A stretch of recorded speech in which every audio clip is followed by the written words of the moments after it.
Hey besties, right now we're in Vietnam and I want to say thank you to BetterHelp for sponsoring this video. As we're on the brink of a brand new year, let's chat about something important, the huge impact of therapy. It's not just about overcoming life challenges, it's about setting the stage for emotional growth. Thanks to therapy, I've learned to understand my emotions. Yes, I have those, a lot of them, sometimes too many. But I've also learned to understand the emotions of others, like friends, my significant other, and folks I work with. It improved my communication skills and actually brought me closer to the people who mean the world to me. Today's video sponsor, BetterHelp, is here to be your partner on this incredible journey. BetterHelp has a league of licensed therapists ready to guide you towards self-discovery and stronger connections. They're on a mission to make therapy accessible and affordable for everyone. It's all online, so there's no need to worry about location constraints. Getting started is as simple as answering a few questions to create your profile. In most cases, within 48 hours or less. Then you can talk to that therapist however you feel comfortable, whether it be a phone call, video chat, or messaging. If deepening your self-awareness and connections with others is important to you, give therapy a shot. Click the link in the description or visit betterhelp.com/besteverfood to get 10% off your first month. Oh, and here's the best part. With BetterHelp, switching therapists is super easy, and there are no hidden costs or insurance headaches. So what are you waiting for? Let's start the new year with a fresh perspective. Just go to betterhelp.com/besteverfood. Now, on to the show.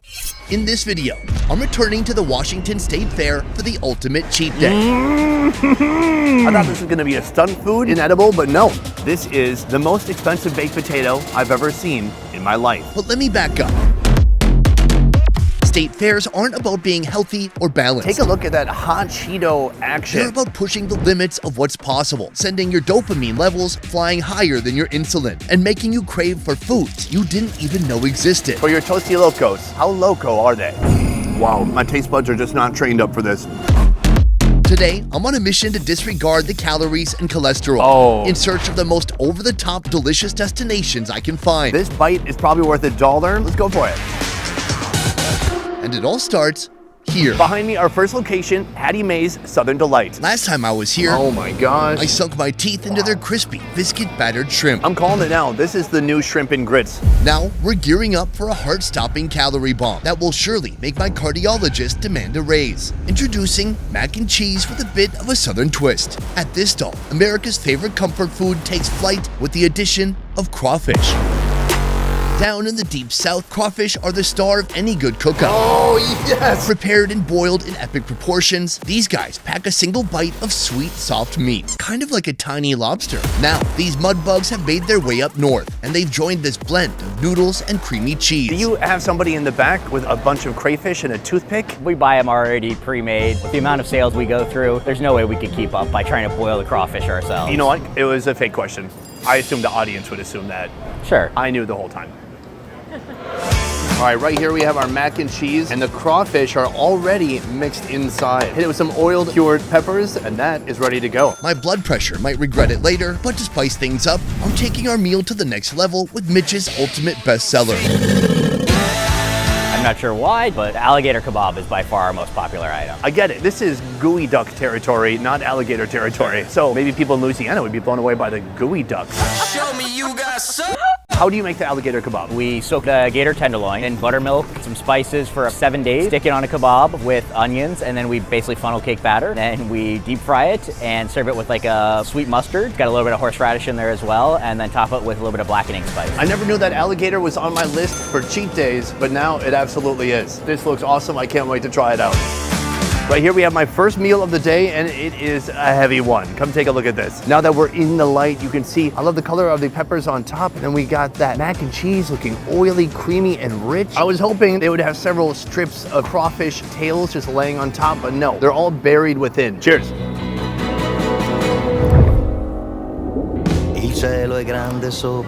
Super creamy, and then a bit of spice coming from those peppers on top. Sour and hot. That's a nice contrast to the cheese, because the sourness kind of cuts through the heaviness of this right here.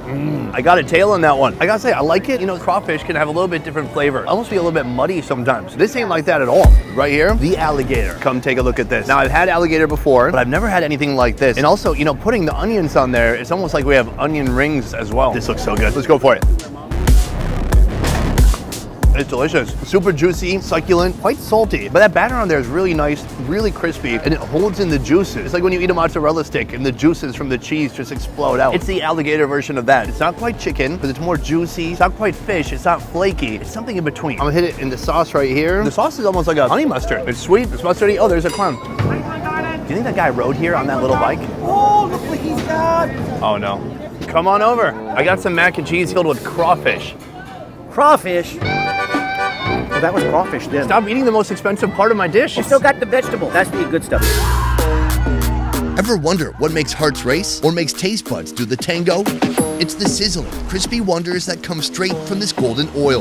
Welcome back to Totally Fried. I'm here with Mitch again. Last time we were here, I took a flavorful plunge into the world of deep fried pork belly. Wow, what a mix of emotion. But there's much more sizzle and pop here to find. Deep fried pickles, even deep fried Snickers. But what's stealing the spotlight as the most decadent would have to be their deep fried cheesecake. What is the secret behind a good fried cheesecake? I mean, you gotta make sure it's a balance between not too sweet, a little bit creamy, the right amount of cream cheese. We'll find out. The cheesecake alone is a clandestine affair between a velvety dream and a naughty slice of heaven. And the transformation that's about to be performed here is a one-way ticket to dessert nirvana. Right now we're in the kitchen and I'm about to see how this cheesecake is battered and fried. Submerge the entire thing, get a nice thick layer of corn dog batter and let it slowly descend into that hot oil. Looks like this one's ready. It's perfectly golden brown. So our cheesecake is done being fried, but it is not done. First, some whipped cream. Then hit it with some chocolate. Then an avalanche of powdered sugar. And that is complete. I've seen fried cheesecake around the country and I just never had the nerve to try it out because I thought, fried cheesecake, I already know what to expect. It's gonna be a wedge of cheesecake, they're gonna fry it. But no, here it's something a bit unexpected. First of all, whipped cream from a can. If you guys ever saw my house tour, you'll know that I love whipped cream in a can. It's very nice. Tastes just like whipped cream in a can. Where do we start? Okay, I'm gonna just go right down the middle, rip it open. Take a look at that. That is a load of cheesecake. That already would be a delicious, satisfying dessert on its own. I like the cheesecake is still cold on the inside and it's warm and crunchy on the outside. Let's try it out.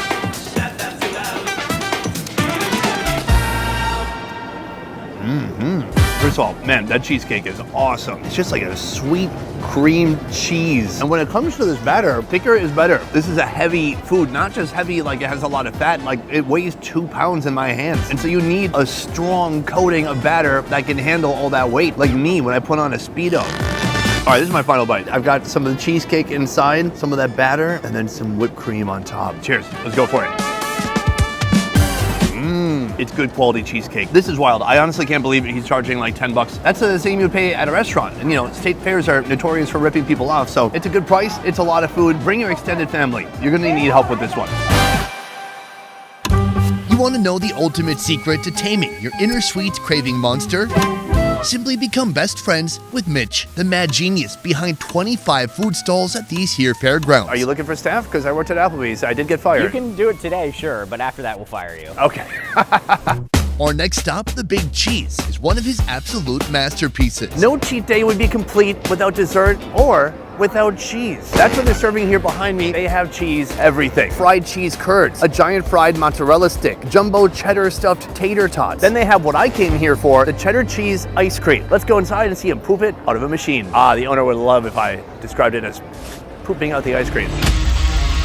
If you think this is just your run-of-the-mill ordinary cheese ice cream, well then, my foodie friends, you are in for a surprise. This goes beyond being a dessert. It's a wild fusion, so gloriously unhealthy that your taste buds will throw a party while your nutritionist runs away screaming. So our recipe here begins with the streusel. A streusel that will soon be adorned with cheddar ice cream. Now crown the supreme dessert overlord with a dollop of golden soft serve cheddar cheese ice cream. We have our dessert right here. I love that you can come here and get a cheese appetizer, a cheese meal, and a cheese dessert. So we've got streusel and some melted ice cream on there too. Let's try it out. Magical, flaky, crunchy, melty, cinnamon, apple. It's delicious, but that's not why we came here. We came here for the ice cream that has almost melted already. I wish I could soft serve this right into my mouth. Huh, I wonder if this is how they made it. It tastes like generic white ice cream, but they added Kraft macaroni and cheese powder mix into it. That would give it the color, and that's the kind of flavor it has. It has that kind of like beautiful powder chemical cheese flavor to it. Mix the cheese ice cream with some strudel. I like it, it's very unique. I thought this was gonna be a stunt food, some kind of BS that's inedible, but no. Uh-oh. Oh, dang it, that's gonna screw up the continuity. People are gonna know we shoot out of order. Perhaps no food is more comforting to Americans than that which comes from our neighbors to the south. And here at Raspados del Sur, Tino is delivering a sinful fiesta feast. This place was established in 1984, the same year I was established as a human being. Are you the one who started this place? Because you don't seem old enough. Tino is the second generation maestro behind this brand. My dad started this business. Originally, they were all about the cool vibes of shaved ice. Then their menu went loco with vibrant, brightly colored drinks like the Mango Ñada or like the Burrito Locos. But even with these drinks, it would be a mistake to skip out on the food, especially their Toasty Locos. Loco is insanity. For your Toasty Locos, how loco are they? They're pretty crazy. It's a big bunk for one person. Last time when I was in Mexico City, I had Dorito Locos. What is the difference? So they started using different kind of chips, and they started naming them after whatever chips, then Locos. Boom, I am in the kitchen. I've got Mary right here behind me, and she's gonna help me in making the Toasty Locos. And when I say help me, I mean she's gonna do everything. So we've got the Tostitos here. That goes inside. We got mango, cucumber, and jicama. Oh no, they're mixed. I hate cucumber, but just do it. Here we have pickled pork skin and some peanuts for a little bit of texture. Tamarind candy going next. Then we've got chamoy, some Valentina sauce, tahini, and a little bit of salt, just in case we didn't have enough sodium. Finally, a lime. Wow. Tino said this thing is Locos, and he was not lying. This thing looks ridiculous. Let's go outside and try it out. The smell is wild. It smells spicy and like crazy sour. Let's try out the tamarind candy. Wow, sweet, salty, semi-unbearable. That's a lot of flavor in there, my friend. This is pork skin that's been put in vinegar. That's a cool texture. It's kind of like eating calamari. I think it would be a miracle for me to get down there and find a chip. There we go. I got some Tostitos, a nut. Is that a cucumber? It is. Some jicama in there, some pork, a little bit of that crazy sweet and salty tamarind food.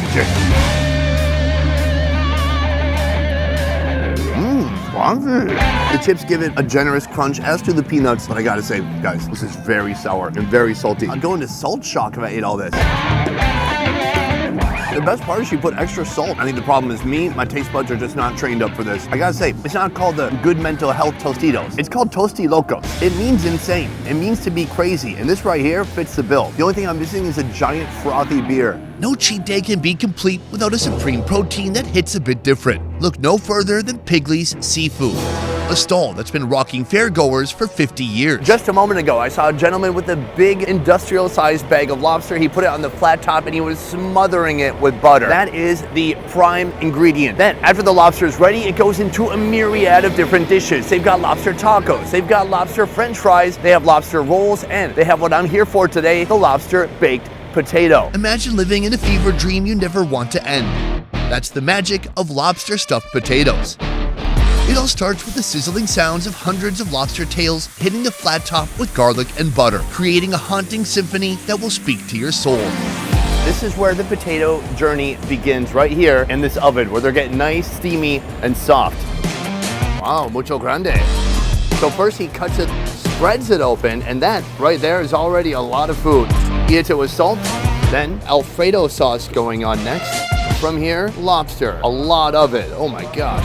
Hit it with a special mayo sauce. Next, some purple onion, scallions, then some Parmesan cheese, and right here is our final product. This is a baked potato for the 1%. This is for the people who fly in private jets and tell you not to drive a car. They're eating this kind of baked potato. I'm gonna try grabbing just a piece of the edge here. Oh, there we go. I've got onions, sauce, mayo, lobster. This bite is probably worth $1. Go for it. Alfredo works really well. Now, the most difficult thing about eating a baked potato is that it can get kind of dry sometimes, and we have plenty of throat lubrication with this Alfredo sauce. Next, lobster bite. Oh my gosh, that is not just one lobster. That's a lobster and a lot of his friends. That's good. That is satisfying, it's juicy, it's buttery. I think they've really nailed the base of this dish, the foundation. If they didn't have a good potato, this thing wouldn't work at all. It's chewy on the outside, it's soft in the inside. I mean, look at this. It just becomes like instant mashed potato as you move around the starchy part. Oh, we've got the perfect bite right here. Alfredo, some potato starch, lots of lobster. Let's try it out.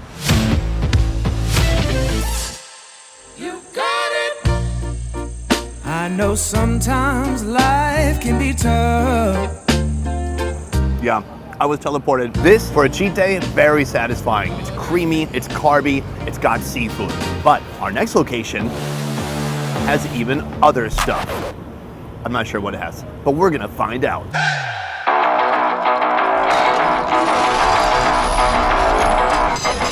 It kind of looks like a car. Mostly it looks like a guy bent over. Before my cheat day euphoria tips the scale into full-on regret and self-loathing, I'll end this day on a high in the hands of Mary, the culinary magician behind my wildest cravings. Last time, we indulged in her fiery Nashville hot chicken and her fruity pebble cheese dog. Now, at her Pizza by the Slice booth, it's a carnival of flavors. Mexican corn pizza, pickle pizza, and the one I'm after, The hot Cheeto pizza. Hot Cheeto Pizza, the fiery daredevil of the pizza universe. Picture this, a crispy golden crust blanketed in a fiery storm of crushed hot Cheetos. How'd you come up with that idea? Well, me loving hot Cheetos and me loving pizza, I thought, how can I combine the two? So I take the Cheetos and grind them to a dust so they're nice and fresh, so it still has that nice unique flavor of the hot Cheeto. And then we brush the cheese pizza with a little garlic butter, and then we top it with a hot Cheeto, and there you go. All right, folks, you know the rules. It's a one-bite taste test. Let's go for it. We got the Route 66 pizza right here. Take a look at that hot Cheeto action. So essentially, it's a cheese pizza, but then they just crusted it with that Cheeto dust. I love it. Okay, I'm gonna grab one right now. I love that they have this giant pizza and they just do 6 slices. So anybody who comes here and gets pizza by the slice, they get a huge piece of pie. This is hard to do with one hand. How does Portnoy do this? That's wild. Starting from the bottom, excellent dough, pillowy and soft like my abs. On top of that, a nice savory tomato sauce, a pile of cheese, and then just so much of that hot Cheeto dust. You can actually feel it crunching still. The topping was already added like 5 minutes ago. It's still crunchy, but it's spicy too. It is hot. Oh my God, there's so much seasoning. It's salty as heck. I'm gonna take one more bite, fold it in half. You gotta taco it. That is a pizza sensation. Now, could I take down a whole pizza of this? No, it'd be way too much. I mean, that must be a bag and a half of Cheetos on here. But for one slice, it is such a fun new experience. It's crunchy, it's cheesy, it's doughy, all together in one pizza pie. Beyond this, she has the pickle pizza. She has the Mexican corn pizza. I'm very curious to see what she does in the future with her new pizza creations. But this was awesome. Plus, one slice, $10. That ain't that bad. Boom, and that is the end of our ultimate cheat day here at the Washington State Fair. What's next? Salad, vegetables, regret, bloating, diarrhea. Sorry. If I had to pick a favorite from this cheat day, a food that I would love to try again, it would be a tie between the lobster baked potato and the alligator kebabs. The alligator kebabs really brought it. They were greasy, juicy, crispy, and then they had a great sauce to go with them. But really, I enjoyed everything and trying all these people's unique, imaginative innovations. If you love Indian food, then you're gonna love our new channel, Best Ever Food India. Subscribe now for weekly videos showcasing the most unique street food from around the country. What's your name? Smarter than I look. Lanky, nice to meet you. Lanky. I'm greasy. Some boys, you never know where their hands have been. This is mac and cheese filled with crawfish. Crawfish? You don't like crawfish? I don't know, hold on. You just gotta get it clean, because that's how Mama does it. That's how Mama does it. Yeah, Mama does it just like that. She will, here, you got something on your face, and she goes to clean it. Oh, that's fantastic. Yeah, Mama slobber, clown slobber, all good. Okay, well, I don't really need any more demonstrations, but do you want to give it a try? Now, for folks who haven't had alligator, it's really similar to frog. No? Oh, okay. Check out this marketing. What's cool is you can rip off the top, and then you can walk around and be a mascot for this place for $3. Who am I, though? I'm the hairy yellow guy. I think he's a regional mascot. Maybe like the Paul Bunyan of Washington? I'm not sure. Normal. Was that a transformer? I don't understand. I can't bring my katana to the fair, but you can literally just be a car? How is that fair? Guys, this has been 6 different days at the fair. 2 videos in New York, 2 videos in Minnesota, and now ending the second video here in Washington. I hope you enjoyed this fun state fair series across the country. Let me know downstairs in the comments, should we do it again? Should we hit up other state fairs throughout the country? If not, I still might do it anyways, because it's a lot of fun for me and super easy. All the food is like really near each other. Anyways, that is it for this one. Thank you so much for watching. I will see you next time. Peace. Let's go find a toilet. All right.